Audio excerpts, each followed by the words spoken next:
Assalamualaikum warahmatullahi wabarakatuh. Saya Aisyah Rayhan Fadila dari Sekolah Tinggi Agama Islam Bumi Islam Pari. Saya dari Prodi Pendidikan Agama Islam di semester 7. Di sini saya akan menyampaikan mengenai dinamika komunitas perkotaan, mencakup serangkaian interaksi, perubahan, dan faktor-faktor yang membentuk hubungan di antara individu-individu yang tinggal dalam wilayah perkotaan. Beberapa aspek utama yang membentuk dinamika komunitas perkotaan. Yang pertama, keragaman penduduk, interaksi antar budaya, pergeseran demografis, perubahan sosial dan ekonomi, teknologi dan keterhubungan, infrastruktur dan lingkungan fisik, partisipasi masyarakat, isu kesejahteraan, budaya konsumsi dan gaya hidup, serta keamanan dan kesejahteraan. Solidaritas sosial dalam komunitas perkotaan itu ada yang pertama, solidaritas tipe mekanik dan organik. Konsep solidaritas ini adalah perubahan karakteristik antara masyarakat agraris dan industri.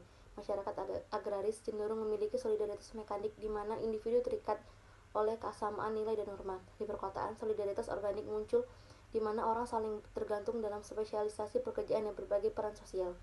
2. Keragaman dan toleransi. Komunitas perkotaan seringkali menggambarkan solidaritas melalui keragaman penduduknya.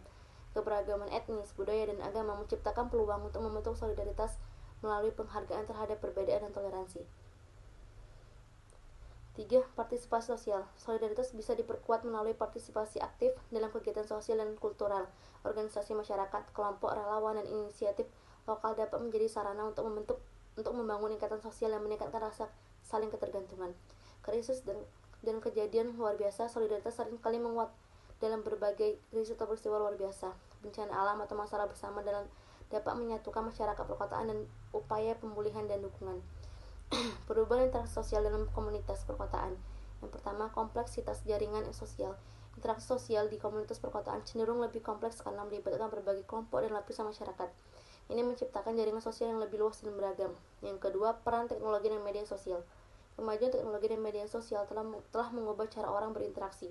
Komunitas digital memungkinkan terciptanya jaringan sosial yang melibatkan orang-orang dari berbagai tempat. Yang ketiga, perubahan pola komunikasi. Intensitas dan kecepatan hidup perkotaan dapat mempengaruhi pola komunikasi. Interaksi seringkali cepat, sementara pendekatan komunikatif mungkin lebih informal. Yang keempat, pergeseran dalam pola pertemanan dan keanggotaan kelompok. Urbanisasi dapat menyebabkan perubahan dalam pola pertemanan dan keanggotaan kelompok. Orang cenderung membentuk kelompok-kelompok berdasarkan minat atau profesi daripada ikatan tradisi seperti keluarga atau kelompok etnis. Yang kelima, perubahan dalam ruang publik dan privat.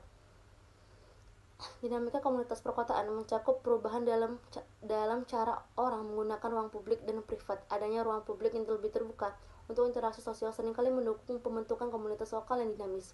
Yang keenam, mobilitas sosial. Urbanisasi dapat menghasilkan mobilitas sosial di mana individu terlibat dalam aksi bersama-sama untuk mengatasi isu sosial, ekonomi, politik yang relevan di komunitas perkotaan. 7. Konflik dan tantangan interaksi. Sementara urbanisasi membawa potensi untuk keragaman dan interaksi yang positif, juga dapat menciptakan ketegangan dan konflik akibat perbedaan nilai kepentingan atau sumber daya. Memahami dinamika solidaritas sosial dan perubahan interaksi sosial di komunitas perkotaan penting untuk merancang strategi pembangunan yang inklusif dan berkelanjutan serta membangun komunitas yang kuat dan berdaya. Baiklah, ini yang dapat saya sampaikan. Saya akhiri. Wassalamualaikum warahmatullahi wabarakatuh.